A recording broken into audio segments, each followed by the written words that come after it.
கோவில்களின் வருமானம் கோவில்களில் வரக்கூடிய பக்தர்களுக்காக செலவிடப்படும் என்பதை நம்முடைய ஆளுநர் உரையில் இடம்பெற்றிருந்ததுதான் அதோடைய சாராம்சம். இன்னொன்று, சமீபத்தில் வெளியிடப்பட்ட திருமண மண்டபங்கள் மற்றும் வணிக வளாகங்கள், அந்த பணிகள் துவங்கப்படாத பணிகள் நிறுத்தப்பட்டது என்பது, இந்த பணிகளை பொறுத்த வரைக்கும் நாம் ஆராய்ந்த வரைக்கும் அந்த கோவில்களில் பொதுமக்களுக்கு தேவையான அடிப்படை வசதிகள், பொதுமக்களுக்கு தேவையான தங்குமிட வசதிகள், பொதுமக்கள் பக்தர்கள் வரப்போது அவர்களுக்கு தேவையான அடிப்படையிலான கழிப்பறை வசதிகள் போன்ற இந்த வசதிகளை மேம்படுத்துவதை காட்டிலும் இவர்கள் கமர்ஷியலாக கோவில்களுக்கு திருமண மண்டபங்கள் கட்டுவதிலும் வணிக வளாகங்கள் கட்டுவதிலும் அதன் மூலமாக வருவாய் ஈட்டுவதை மட்டுமே குறிக்கோளாக வைத்துக் கொண்டு இந்த திட்டங்களை துவங்கியதன் காரணமாக மேலும் அதன் மீது பல்வேறு நீதிமன்ற வழக்குகள், ஸ்டே ஆர்டர்ஸ் இருப்பதனால நாம் அதையெல்லாம் ரத்து செய்து அறிவிச்சிருந்தோம். இதற்கு ஒரே ஒரு உதாரணமாக, எந்த அளவிற்கு கோவில்களை கமர்ஷியலாக மாற்றுவதற்கு கடந்த ஆட்சி காலத்தில் முயற்சி செய்து கொண்டிருந்தார் என்பதற்காக ஒரே ஒரு சிறிய உதாரணத்தை மட்டும் சொல்லிடுறேன். அருள்மிகு குன்னூரில் இருக்கக்கூடிய அருள்மிகு விநாயகர் திருக்கோயில், ஏறத்தாழ அந்த கோயில்கள் இருந்து கோயில் நிதியை பயன்படுத்தி 10 கோடி ரூபாய் மதிப்பில ஒரு மல்டி லெவல் கார் பார்க்கிங் வசதியை அந்த கோயிலுக்கு ஏற்படுத்துவதற்கான திட்டத்தை இந்த அரசு அனுமதித்திருக்கிறது. இதற்கு முன்னால் இருந்தக்கூடிய அமைச்சர் அவர்கள் அதை அறிவித்திருக்கிறாங்க. அந்த கோயில்ல ஒட்டுமொத்தமாக மாதத்திற்கு வரக்கூடிய பக்தர்களின் எண்ணிக்கையே 500 தான் ஆவரேஜா.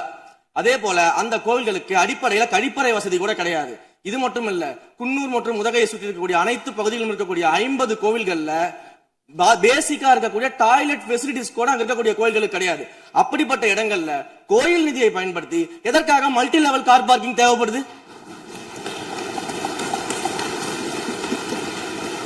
அப்ப இது கமர்ஷியல் திட்டங்கள் இல்லையா? கோவில் நிதியை இப்படி கமர்ஷியலாக பயன்படுத்துவதற்கு எதிராக தான் நாம இந்த திட்டங்களை எல்லாமே தடுத்து, இந்த திட்டங்கள் தேவையில்லை, அதற்கு பதிலாக நம்முடைய அரசாணையிலே வெளியிட்டிருக்கிறோம். மிக தெளிவாக கடைசி வரியை படித்து பார்த்தால் எல்லாருக்கும் தெரியும். இந்த கோவில் நிதியை பயன்படுத்தி கோவிலும் பக்தர்களும் பயன்படக்கூடிய வகையில மாற்று திட்டங்களை உருவாக்கும்ன்ற வரியை நம்ம மென்ஷன் பண்ணியிருந்தோம். எந்த இடத்திலேயுமே மக்கள் பயன்படக்கூடிய கல்வி நிலையங்களையோ இல்ல இது போன்ற மருத்துவ வசதிகளையோ நாம செய்து தரமாட்டோம்னு சொல்லல. இன்னும் சொல்ல போனா, கடந்த 5 ஆண்டுகள்ல ஒன்றிய அரசின் நிதி உதவியோடு பழனியில பாத்தீங்கன்னா ஒரு சித்த மருத்துவமனை கட்டுவதற்கான நிதி உதவியை ஒன்றிய அரசு தருவதற்கு தயாராக இருந்தது. ஆனா கடந்த ஆட்சியில அந்த திட்டத்தை அப்படியே கிடப்புல போட்டுட்டு, கேட்டா ரெக்கரிங் செலவை எங்களால ஏத்துக்க முடியாது அப்படின்னு சொல்லி கிடப்புல போட்டு வச்சிருந்த இந்த திட்டத்தை நாம இன்றைக்கு கையில் எடுத்து அதை துவங்குவதற்கான ஆய்வில் இறங்கியிருக்கிறோம். அப்ப எந்த இடத்திலையுமே மக்கள் பயன்பெறக்கூடிய திட்டங்களை நாம தடுக்கவும் இல்ல, நாம யாருக்கும் பி டீமாக இருந்து வேலை செய்ய வேண்டிய அவசியமும் இல்ல. கோயில்களின் நிதியை ஒரு காலமும் கமர்ஷியலாக பயன்படுத்த வேண்டிய அவசியமும் மாண்புமிகு தமிழ்நாடு முதலமைச்சர் தலைமையிலான தமிழக வெற்றி கழகத்தின் ஆட்சிக்கு தேவையும் இல்லை. இந்து சமய அறநிலைத்துறை கொடைகள் என்ற ஒரு சட்டம் இருக்கின்றது. அந்த சட்டத்தில் விதி 69 என்ற குறிப்பிடப்பட்டிருக்கின்ற அந்த பணிகள் சட்ட விதிகளுக்கு உட்பட்டு சட்டத்தின் 36 பிரிவிலிருந்து தான் இந்த பணிகள் மேற்கொள்ளப்பட்டன. குறிப்பாக ஏதோ அமைச்சரே முடிவு செய்து திருமண மண்டபங்களையும் வணிக வளாகங்களையும் ஏற்படுத்துவதற்கு உத்தரவிட்டதாக மாண்புமிகு அமைச்சர் அவர்கள் அவைக்கு உண்மைக்கு புறம்பான தகவலை தந்து கொண்டிருக்கின்றார். ஒவ்வொரு திட்டங்களும் அன்றைய காலகட்டத்தில் இருந்த சட்டப்பேரவை உறுப்பினர்களுடைய பரிந்துரையின் அடிப்படையில், சட்டப்பேரவை உறுப்பினர்கள் கேட்டுக்கொண்டதற்கு அடிப்படையில் தான் அனைத்து திட்டங்களும் அந்த காலகட்டங்களில் கொண்டு வரப்பட்டது. அதோடு மட்டுமல்ல, உறுப்பினர் அவர்கள் குறிப்பிட்டு கூறினார், குன்னூரிலே மல்டி லெவல் கார் பார்க்கிங் கொண்டு வரப்பட்டது என்று. அங்கே இருக்கின்ற 56 கோயில்களையும் நான் குன்னூரிலே 5 நாட்கள் ஊட்டியிலே முகாமிட்டு அனைத்து கோயில்களுக்கும் நேரடியாக சென்று ஆய்வு செய்தோம். அந்த ஆய்வின் அடிப்படையில் அந்த திருக்கோயில்களுக்கு வருகின்ற பக்தர்களுடைய அடிப்படை தேவைகளுக்கு வருமானத்தை உயர்த்துவதற்காக குன்னூருக்கு சுற்றுலாவுக்கு வருகின்ற மக்களுடைய வாகனங்கள் போதிய அளவிற்கு பார்க்கிங்களுக்கு இடமில்லாமல் தவிக்கின்ற சூழ்நிலையில் அங்கே மல்டி லெவல் பார்க்கிங் கொண்டு வந்தால் நகராட்சி பரிந்துரையின் அடிப்படையில் வருமானம் பெருகும்.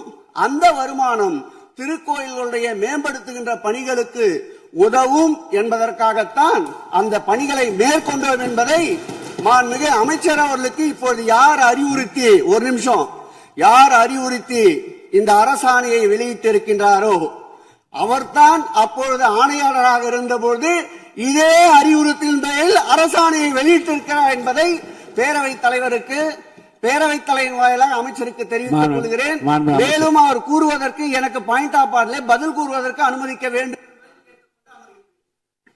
மாண்புமிகு பேரவைத் தலைவர் அவர்களே, குன்னூரில் இருக்கக்கூடிய அந்த விநாயகர் கோயிலுக்கு சொந்தமான இடத்துல மல்டி லெவல் கார் பார்க்கிங் அமைப்பதற்கு ஏற்கனவே அங்க இருக்கக்கூடிய நகராட்சி நிர்வாகம் ப்ரப்போசல் வழங்கிய போது அந்த நகராட்சி நிர்வாகத்திடம் நம்முடைய நிலத்தை குத்தகைக்கு கொடுத்து அதன் மூலமாக இருக்கக்கூடிய வருவாயை வைத்துக் கொண்டு நாம் முடிந்த வரையில் நம்முடைய கோயில்களுக்கு தேவையான அடிப்படை வசதிகளை நாம் செய்து கொடுக்கலாம். ஆனால் கோயில் நிதியவே 10 கோடி எடுத்து அங்கு மல்டி லெவல் கார் பார்க்கிங் எந்த விதமான பொதுமக்களும் பக்தர்களும் கேட்கல. பக்தர்களும் பொதுமக்களும் கேட்பதெல்லாம் கோயிலுக்கு உள்ளே சென்று மனநிறைவோடு தரிசனம் செய்துவிட்டு வெளியே வரும்பொழுது அவர்களுக்கு தேவையான அடிப்படை வசதிகளை தான் பக்தர்கள் கேட்டுக் கொண்டிருக்கிறார்கள். அதை செய்தாலே போதுமானது. மாநில எதிர்கட்சி தலைவர் பேசுகிறீங்க. மாண்பு போதுங்க. நீங்க சொன்னீங்க விளக்கம் சொல்லி திருப்பி இதை நான் அனுமதிக்க முடியாது. மாண்பு எதிர்கட்சி தலைவர் பேசுங்க. வேண்டாம், போதும். நீங்க பதில் சொல்லிட்டீங்க பாருங்க. மல்டி லெவல் கார் பார்க்கிங் தேவைன்னு அவர் இல்லைன்னு சொன்னாரு. ஏன் போட்ட நீங்க சொல்லிட்டீங்க. அதோட விவாதம் முடிந்தது. மாண்பு எதிர்கட்சி தலைவர் பேசுங்க. நீங்க திரும்ப எதுக்கு பாயிண்ட் பாடுற?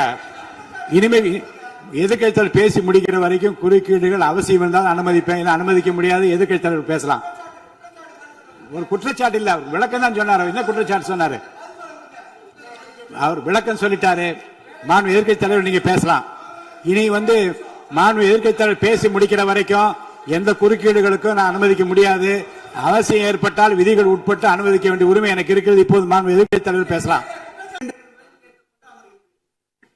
மாண்புமிகு பேரவைத் தலைவர் அவர்களே, குன்னூரில் இருக்கக்கூடிய அந்த விநாயகர் கோயிலுக்கு சொந்தமான இடத்துல மல்டி லெவல் கார் பார்க்கிங் அமைப்பதற்கு ஏற்கனவே அங்க இருக்கக்கூடிய நகராட்சி நிர்வாகம் ப்ரப்போசல் வழங்கிய போது அந்த நகராட்சி நிர்வாகத்திடம் நம்முடைய நிலத்தை குத்தகைக்கு கொடுத்து அதன் மூலமாக இருக்கக்கூடிய வருவாயை வைத்துக் கொண்டு நாம் முடிந்த வரையில் நம்முடைய கோயில்களுக்கு தேவையான அடிப்படை வசதிகளை நாம் செய்து கொடுக்கலாம்.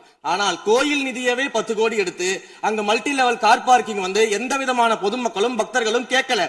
பக்தர்களும் பொதுமக்களும் கேட்பதெல்லாம் கோயிலுக்கு உள்ளே சென்று மனநிறைவோடு தரிசனம் செய்துவிட்டு வெளியே வரும்பொழுது அவர்களுக்கு தேவையான அடிப்படை வசதிகளை தான் பக்தர்கள் கேட்டுக் கொண்டிருக்கிறார்கள். அதை செய்தாலே போதுமானது. மாநில எதிர்கட்சி தலைவர் பேசுகிறீங்க. மாண்பு போதுங்க. நீங்க சொன்னீங்க விளக்கம் சொல்லி திருப்பி இதை நான் அனுமதிக்க முடியாது. மாண்பு எதிர்கட்சி தலைவர் பேசுங்க. வேண்டாம், போதும். நீங்க பதில் சொல்லிட்டீங்க பாருங்க. மல்டி லெவல் கார் பார்க்கிங் தேவைன்னு அவர் இல்லைன்னு சொன்னாரு. ஏன் போட்ட நீங்க சொல்லிட்டீங்க. அதோட விவாதம் முடிந்தது. மாண்பு எதிர்கட்சி தலைவர் பேசுங்க. நீங்க திரும்ப எதுக்கு பாயிண்ட் பாடுற? இனிமே எதிர்க்கட்சி தலைவர் பேசி முடிக்கிற வரைக்கும் குறுக்கீடுகள் அவசியம் இருந்தால் அனுமதிப்பேன், அனுமதிக்க முடியாது. எதிர்க்கட்சி தலைவர் பேசலாம். ஒரு குற்றச்சாட்டு இல்ல, அவர் விளக்கம் தான் சொன்னார். என்ன குற்றச்சாட்டு சொன்னாரு? அவர் விளக்கம் சொல்லிட்டாரு. மாண்பு எதிர்க்கட்சி தலைவர் நீங்க பேசலாம். இனி மாண்பு எதிர்க்கட்சி தலைவர் பேசி முடிக்கிற வரைக்கும் எந்த குறுக்கீடுகளுக்கும் நான் அனுமதிக்க முடியாது. அவசியம் ஏற்பட்டால் விதிகள் உட்பட்டு அனுமதிக்க வேண்டிய உரிமை எனக்கு இருக்கிறது. இப்போது மாண்பு எதிர்க்கட்சி தலைவர் பேசலாம்.